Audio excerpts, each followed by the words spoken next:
Hi everyone, welcome back to Mohammed Hussain YouTube channel. This is Mohammed Hussain Naikar. March 1ರಂದು ನಮ್ಮ ಮೊದಲನೆಯ paper Kannada paper ಪ್ರಾರಂಭ ಆಗಲಿದೆ. So ನಾವೆಲ್ಲರೂ ಕನ್ನಡಿಗರು, ಕರ್ನಾಟಕದಲ್ಲಿ ಹುಟ್ಟಿ ಬೆಳೆದವರು, ಕನ್ನಡವನ್ನ ಮಾತನಾಡ್ತಾ ಬೆಳೆದವರು. ಸೊ ಕನ್ನಡದಲ್ಲಿ ನಾವು ಕಡಿಮೆ ಅಂಕವನ್ನ ತೆಗೆದುಕೊಂಡ್ರೆ ಅದು ನಮಗೆ ಒಂದು ರೀತಿಯ ಇನ್ಸಲ್ಟ್ ಅಂತಾನೆ ನಾವು ಹೇಳ್ಬೋದು. ಸೊ ಹಾಗಾಗಿ ಈ ವಿಡಿಯೋದಲ್ಲಿ ನಾನು ನಿಮಗೆ ವಿತಿನ್ 2 days ಒಳಗಡೆ ಕನ್ನಡ ಸಿಲೆಬಸ್ ಅನ್ನ ಇಡೀ ಸಿಲೆಬಸ್ ಅನ್ನ ಕವರ್ ಮಾಡಿ 70 ಅಬೌವ್ ಯಾವ ರೀತಿ ಸ್ಕೋರ್ ಮಾಡಬೇಕು ಅದನ್ನ ತಿಳಿಸಲಿಕ್ಕೆ ಹೋಗ್ತಾ ಇದ್ದೀನಿ. ಸೊ ನೀವು 70 ಅಬೌವ್ ಸ್ಕೋರ್ ಮಾಡಲಿಕ್ಕೆ ರೆಡಿ ಇದೆ ನನಗೆ ಕಾಮೆಂಟ್ ನಲ್ಲಿ ತಿಳಿಸಿ. I will score above 70 in Kannada. So ಇದು ಪಾಸಿಬಲ್ ಇದೆ, ಯಾಕೆಂದ್ರೆ ನಾನು ಬಹಳಷ್ಟು ವಿದ್ಯಾರ್ಥಿಗಳಿಗೆ ನೋಡಿದ್ದೀನಿ, even average and weak students ಕೂಡ 70 ಅಬೌವ್. ಸೊ ನನ್ನ ಟೈಮ್ನಲ್ಲಿ 90 ಅಬೌವ್ ಸ್ಕೋರ್ ಮಾಡ್ತಿದ್ರು. ಸೊ ಈಗ ನಿಮಗೆ 80 ಮಾರ್ಕ್ಸ್ನ ಕ್ವಶನ್ ಪೇಪರ್ ಇದೆ, ನೀವು ಕೂಡ ಈಸಿಲಿ 70 ಅಬೌವ್ ಸ್ಕೋರ್ ಮಾಡ್ಬೋದು. ಬಟ್ ಯಾವ ರೀತಿ ವಿತಿನ್ 2 days ಒಳಗಡೆ ಸಿಲೆಬಸ್ ಅನ್ನ ಕವರ್ ಮಾಡಬೇಕು, ಯಾವುದನ್ನ ಓದಬಾರ್ದು, ಯಾವುದರ ಮೇಲೆ ಫೋಕಸ್ ಮಾಡಬೇಕು, ಯಾವುದಕ್ಕೆ ಹೆಚ್ಚಿನ ಸಮಯ ಕೊಡಬೇಕು ಅದು ನಿಮಗೆ ಗೊತ್ತಿರಬೇಕು. ಅಂದಾಗ ಮಾತ್ರ ಇದು ಸಾಧ್ಯ ಆಗುತ್ತೆ. ಸೊ ಈ ವಿಡಿಯೋನ this is most important video. So ಈ ವಿಡಿಯೋನ ಕೊನೆವರೆಗೆ ಮಿಸ್ ಮಾಡದೆ, ಸ್ಕಿಪ್ ಮಾಡದೆ ನೋಡಿ. ಸೊ ನಿಮಗೆ ಕಂಪ್ಲೀಟ್ 2 days ಒಳಗಡೆ ಸಿಲೆಬಸ್ ಕವರ್ ಮಾಡುವಂಥ ಸ್ಟ್ರಾಟಜಿ ಗೊತ್ತಾಗುತ್ತೆ ಆ್ಯಂಡ್ ನೀವು 70+ ಸ್ಕೋರ್ ಮಾಡ್ಬೋದು. ಸೊ ಅಗೇನ್ ಕಾಮೆಂಟ್ನಲ್ಲಿ ಟೈಪ್ ಮಾಡಿ I will score above 70 in Kannada. So ಬನ್ನಿ, ನನ್ನ ಪ್ರಕಾರ 2 days ಒಳಗಡೆ ನೀವು ಇಡೀ ಸಿಲೆಬಸ್ ಅನ್ನು ಕವರ್ ಮಾಡಬೇಕಂದ್ರೆ ಫಸ್ಟ್ ಫೋಕಸ್ ಮಾಡಬೇಕಾಗಿರೋದು 1 and 2 marks questions. So 1 and 2 marks ಯಾಕೆ ಅಂತ ಹೇಳಿದರೆ, ಸೊ 1 and 2 ಮಾರ್ಕ್ಸ್ ನೋಡಿ, ನಿಮಗೆ ಇಲ್ಲಿಂದ 36 ಮಾರ್ಕ್ಸ್ ಟೋಟಲಿ ನಿಮ್ಗೆ ಇಲ್ಲಿಂದ 36 ಮಾರ್ಕ್ಸ್ ನಿಮಗೆ ಇಲ್ಲಿಂದ ಬರ್ತಾ ಇದೆ. ಸೊ ಇದನ್ನು ಯಾವ ರೀತಿ ಪ್ರಿಪೇರ್ ಮಾಡಬೇಕು? ಸೊ ನೆನ್ಪಿಟ್ಕೊಳ್ಳಿ, ಕನ್ನಡದಲ್ಲಿ ಯಾವಾಗಲೂ ಒಳಗಿನಿಂದ ಅಂದರೆ ಚಾಪ್ಟರ್ಸ್ ಒಳಗಿನಿಂದ ಪ್ರಶ್ನೆಗಳನ್ನ ಕೇಳೋದಿಲ್ಲ. ಸೊ ಯಾವಾಗಲೂ ಚಾಪ್ಟರ್ನ ಹಿಂದೆ ಕೊಟ್ಟಿರುವಂಥ ಪ್ರಶ್ನೆ ಇರುತ್ತಲ್ಲ, ಅಲ್ಲಿಂದನೇ ಪ್ರಶ್ನೆಗಳನ್ನ ಕೇಳ್ತಾರೆ. ಸೊ ಹಾಗಾಗಿ ನೀವು ಇಲ್ಲಿ ಸಿಂಪ್ಲಿ ಹಿಂದೆ ಕೊಟ್ಟಿರುವಂತಹ ಕ್ವಶನ್ ಆನ್ಸರ್ಸ್ ಅನ್ನ ಪ್ರಿಪೇರ್ ಮಾಡಿ. ಸೊ ಇದಕ್ಕೆ ನೀವು ನೋಟ್ಸ್ ಎಲ್ಲಿವರೆಗೆ ಮಾಡಿದ್ರೆ ಬೆಟರ್, ಅದನ್ನ ರಿವೈಸ್ ಮಾಡಿ. ಇಲ್ಲ ಮಾಡಿಲ್ಲ ಅಂದರೆ ನಿಮ್ಮ ಫ್ರೆಂಡ್ಸ್ ಕಡೆಯಿಂದ ಇಸ್ಕೊಳ್ಳಿ. ಇಲ್ಲ ಅಂದರೆ ನಿಮಗೆ ಯೂಟ್ಯೂಬ್ನಲ್ಲಿ ಯಾರಾದರೂ ಫ್ರೀ ನೋಟ್ಸ್ ಪ್ರೊವೈಡ್ ಮಾಡ್ತಾ ಇದ್ರೆ ಅಲ್ಲಿಂದ ಡೌನ್ಲೋಡ್ ಮಾಡ್ಕೊಳ್ಳಿ. ಸೊ ನಿಮ್ಮ ಫ್ರೆಂಡ್ಸ್ ಕಡೆ ಇದ್ದೇ ಇರುತ್ತೆ, ಯೂಟ್ಯೂಬ್ನಲ್ಲಿ ಸಿಗಲಿಲ್ಲ ಅಂದರೆ ಫ್ರೆಂಡ್ಸ್ ಕಡೆ ಇದ್ದೇ ಇರುತ್ತೆ, ಅವರು ಕೂಡ ಕೊಡ್ತಾ ಇರ್ಬೋದು, ಯಾಕಂದರೆ ಅವರು ರಿವೈಸ್ ಮಾಡ್ತಾ ಇರ್ತಾರೆ. ಆ ಕೇಸಲ್ಲಿ ನೀವು ನಿಮ್ಮ ಮೊಬೈಲನ್ನು ಸ್ಟಡಿ ಮಾಡಲಿಕ್ಕೆ ಯೂಸ್ ಮಾಡಿ. ಇಲ್ಲಿವರೆಗೆ ಟೈಮ್ ವೇಸ್ಟ್ ಮಾಡಲಿಕ್ಕೆ ಯೂಸ್ ಮಾಡಿದ್ದೀರಾ, ಇವತ್ತಿನಿಂದ ಅದನ್ನು ಸ್ಟಡಿ ಮಾಡಲಿಕ್ಕೆ ಯೂಸ್ ಮಾಡಿ. ಫೋಟೋಸನ್ನು ಕ್ಲಿಕ್ ಮಾಡ್ಕೊಳ್ಳಿ, ಚಾಪ್ಟರ್ ವೈಸ್ ಇದನ್ನು ಆರ್ಗನೈಸ್ ಮಾಡ್ಕೊಳ್ಳಿ. ಫಾಸ್ಟಾಗಿ 1 and 2 ಮಾರ್ಕ್ಸ್ ಮಾತ್ರ ಓದ್ತಾ ಹೋಗಿ. ಫಾಸ್ಟಾಗಿ ವಿತಿನ್ 2-3 ಅವರ್ಸ್ ಒಳಗಡೆ ಈ ಎಲ್ಲ ಕ್ವಶನ್ಸನ್ನು ನೀವು ಓದಿ ಮುಗಿಸ್ಬಹುದು. ಆ್ಯಂಡ್ ಬಹಳ ಈಸಿ ಇರುತ್ತೆ, ಯಾಕೆಂದರೆ ಕನ್ನಡ ಭಾಷೆ ನಮ್ಮ ಭಾಷೆ, ನಾವು ಹುಟ್ಟಿದಾಗಿನಿಂದ ಮಾತಾಡ್ತಾ ಇರುವಂತಹ ಭಾಷೆ. ಸೊ ಆ ಭಾಷೆಯಲ್ಲಿ ಓದಿದ್ದೆಲ್ಲವನ್ನು ನಾವು ಸರಳವಾಗಿ ನೆನಪಿಟ್ಕೊಳ್ಬಹುದು. ಆ್ಯಂಡ್ ಕೆಲವೊಂದು ಕ್ವಶನ್ಸ್ಗಳು ಇದ್ದೇ ಇರುತ್ತೆ, ಎಷ್ಟೇ ಓದಿದ್ರು ಕೂಡ ನೆನಪು ಹೊಡಿತಾ ಇರೋದಿಲ್ಲ. ಆ ಕೇಸ್ನಲ್ಲಿ ಏನು ಮಾಡಿ, ಆ ಕ್ವಶನ್ಸ್ಗಳನ್ನ ಸಿಂಪ್ಲಿ ಸರ್ಕಲ್ ಮಾಡಿ ಇಟ್ಕೊಳ್ಳಿ. ನೀವು ನೋಟ್ಸ್ ಓದ್ತಾ ಇದ್ರೆ ಅಥವಾ ಮೊಬೈಲ್ನಲ್ಲಿ ನೋಡಿ ಓದ್ತಾ ಇದ್ರೆ ಸೊ ಆ ಚಾಪ್ಟರ್ ನೇಮ್ ಆ್ಯಂಡ್ ಕ್ವಶನ್ ನಂಬರನ್ನು ಬರೆದಿಟ್ಕೊಳ್ಳಿ. ಯಾಕೆ ಅಂದರೆ ಸೊ ಅದನ್ನು ನೀವು 10 ಸಲ ಓದಿದ್ರು ನೆನಪು ಉಳಿಯೋದಿಲ್ಲ. ಸೊ ಅವಾಗ ಆ ಕೇಸಲ್ಲಿ ನೀವು ಏನು ಮಾಡ್ಬೋದು ಅಂದರೆ, ಇವತ್ತು ಎಕ್ಸಾಮ್ ಇದೆ ಅಂದರೆ ಮಾರ್ನಿಂಗ್ ಎದ್ದು ಅದನ್ನು ಒಂದ್ಸಲ ಓದ್ಕೊಳ್ಳಿ. ಸೊ ಇಂತಹ ಕ್ವಶನ್ ನಿಮಗೆ ಮ್ಯಾಕ್ಸಿಮಮ್ 10 to 15 ಕ್ವಶನ್ಸ್ ಸಿಗ್ಬಹುದು. ಆ ಕ್ವಶನ್ಸ್ ನಿಮಗೆ ಗೊತ್ತಿದ್ರೆ ಈಸಿಲಿ ನೀವು ಎಕ್ಸಾಮ್ನ ಮುಂಜಾನೆ ದಿನ ಓದ್ಕೋಬಹುದು. ಸೊ ಅದಕ್ಕಾಗಿ ಹುಡುಕೋದ್ರಲ್ಲಿ ಟೈಮ್ ವೇಸ್ಟ್ ಮಾಡೋದು ಬೇಡ, ಅದನ್ನು ಬರೆದಿಟ್ಕೊಳ್ಳಿ ಅಥವಾ ಸರ್ಕಲ್ ಮಾಡಿ ಇಟ್ಕೊಳ್ಳಿ. ಈ ರೀತಿ 1 and 2 ಮಾರ್ಕ್ಸನ್ನು ಕವರ್ ಮಾಡಿ. ಸಿಂಪಲ್ ವೇ ಇದು.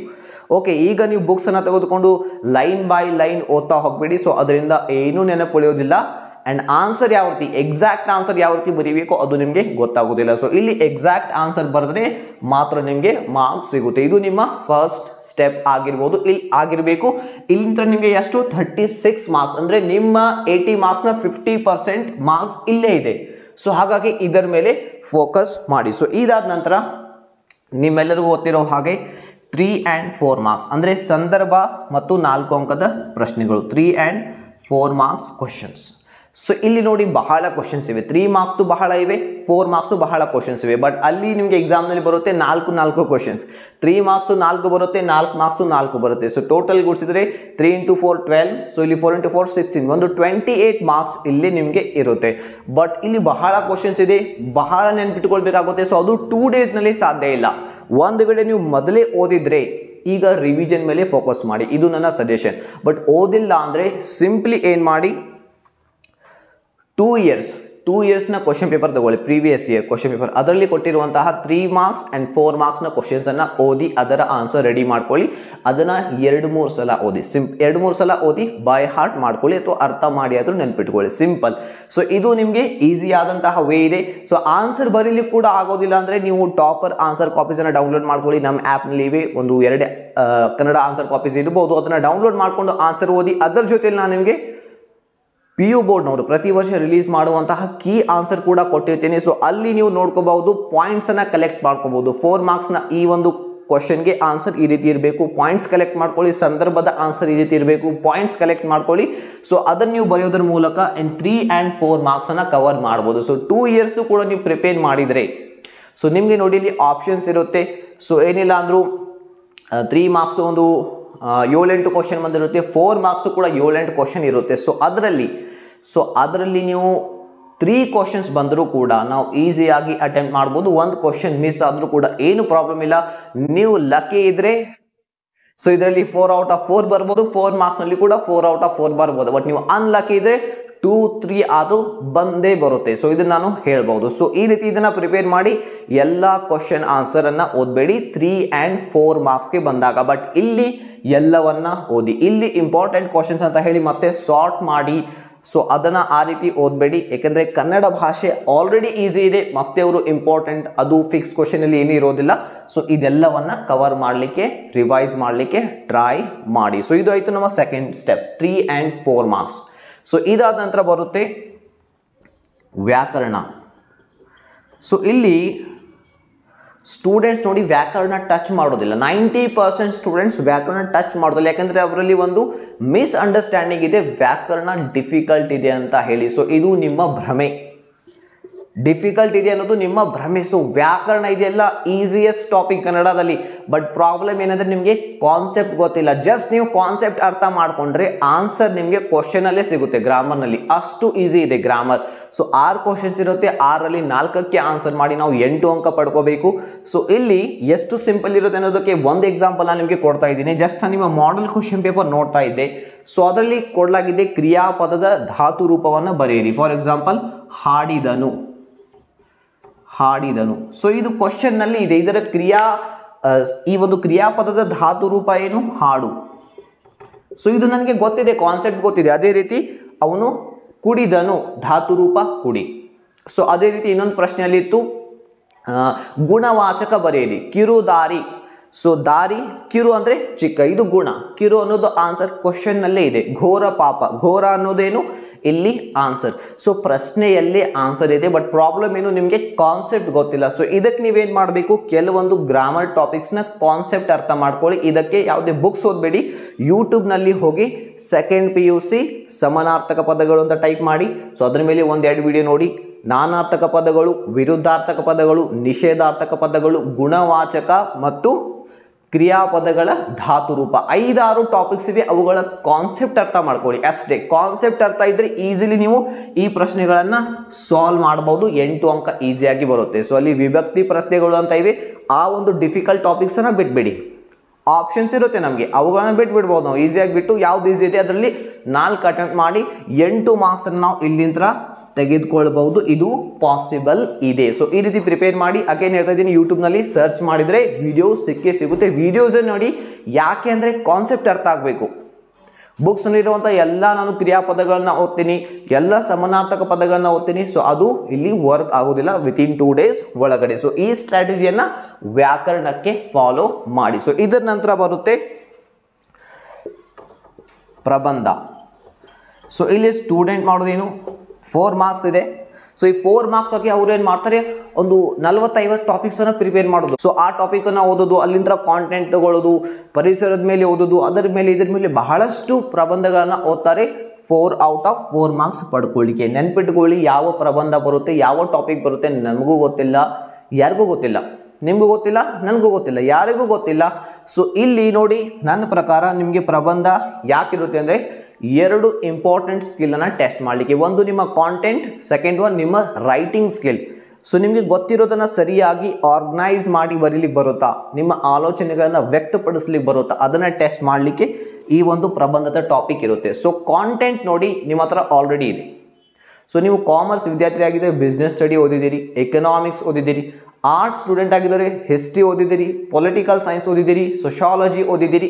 ಸೊ ಇಲ್ಲಿ ಕಾಂಟೆಂಟ್ ಆಲ್ರೆಡಿ ಬಹಳಷ್ಟು ಓದಿದ್ದೀರಿ. ಇದ್ರ ಜೊತೆ ಯಾವಾಗಾದ್ರೂ ನ್ಯೂಸ್ ಪೇಪರ್ ಓದಿರ್ತೀರಿ, ನ್ಯೂಸನ್ನು ಕೇಳಿರ್ತೀರಿ.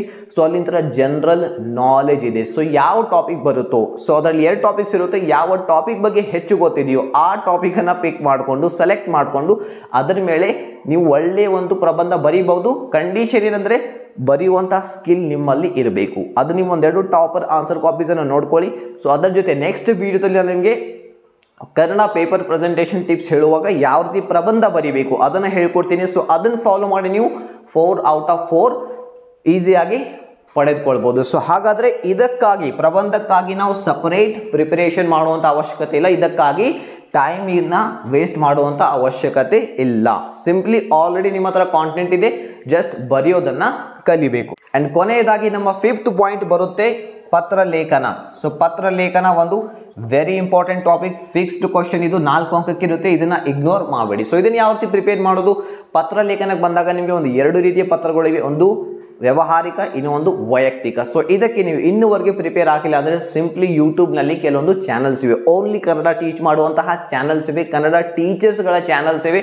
ಸೊ ಅಲ್ಲಿ ನೀವು ಹೋಗಿ ಪತ್ರ ಯಾವ ರೀತಿ ಬರೆಯೋದು ಅದನ್ನು ಕಲಿಬಹುದು. ಪ್ಲಸ್ ನಿಮಗೆ ಅವರು ಫಾರ್ಮ್ಯಾಟ್ ಕೂಡ ಪ್ರೊವೈಡ್ ಮಾಡೇ ಮಾಡ್ತಾರೆ. ಸೊ ಆ ಫಾರ್ಮ್ಯಾಟನ್ನು ಬೈ ಹಾರ್ಟ್ ಮಾಡ್ಕೊಳ್ಳಿ. ಸಿಂಪ್ಲಿ ನಿಮ್ಮ ಕೆಲಸ ಈಸಿ ಆಯಿತಾ? ನಿಮಗೆ ಕಾಂಟೆಂಟ್ ಸಿಕ್ತು, ಫಾರ್ಮ್ಯಾಟ್ ಸಿಕ್ತು, ಅದನ್ನು ಬೈ ಹಾರ್ಟ್ ಮಾಡ್ಕೊಳ್ಳಿ. ಸೊ ಯಾವುದಾದ್ರೂ ಒಂದನ್ನು ಸೆಲೆಕ್ಟ್ ಮಾಡಿ ನೀವು ಆನ್ಸರ್ ಬರಿಬಹುದು. ಇಲ್ಲಿಂದ 4 ಅಂಕ ನಿಮಗೆ ಈಸಿಯಾಗಿ ಬರುತ್ತೆ.